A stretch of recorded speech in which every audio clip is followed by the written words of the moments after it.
This is the story of Queen Nzinga, the woman who sat on a servant's back, so she would never bow to a king.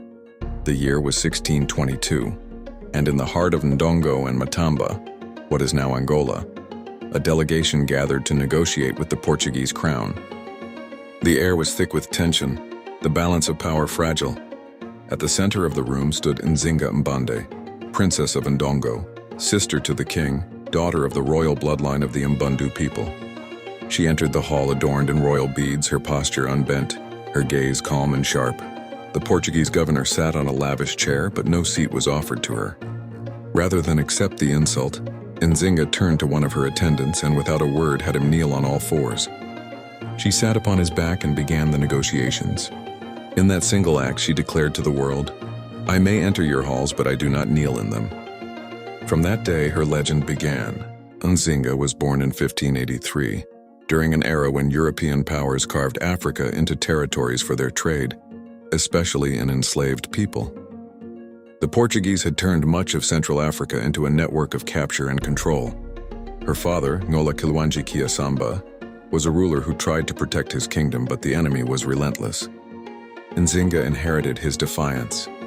When her brother's rule faltered under pressure, she took the throne herself, becoming Queen Nzinga of Ndongo and Matamba. She refused to submit to Portuguese rule and built alliances with neighboring kingdoms, warriors, and even former slaves.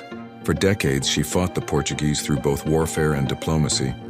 She moved her capital inland, trained armies of men and women, and led them herself into battle, her bow in hand, her voice carrying over the drums of war. To her enemies, she was called ruthless. To her people, she was called Mother.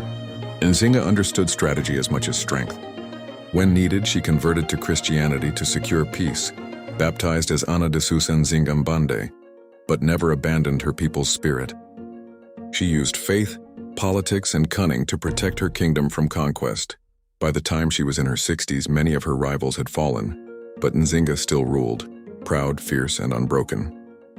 She led until her death in 1663, at nearly 80 years old, after 4 decades of defying one of the most powerful empires on earth.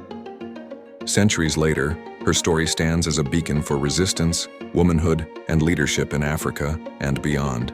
In Angola today, she is remembered not as a queen of war, but as a queen of dignity, a woman who proved that no empire can conquer the spirit that refuses to kneel.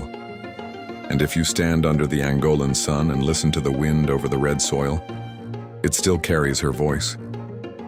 They came with chains and crowns, but I was already a queen. Moral of the story: power is not given. It is claimed by those who know their worth. True royalty is not in the crown, but in the courage to never bow to oppression. Every legend carries a lesson. Stay with the Story Vault for more.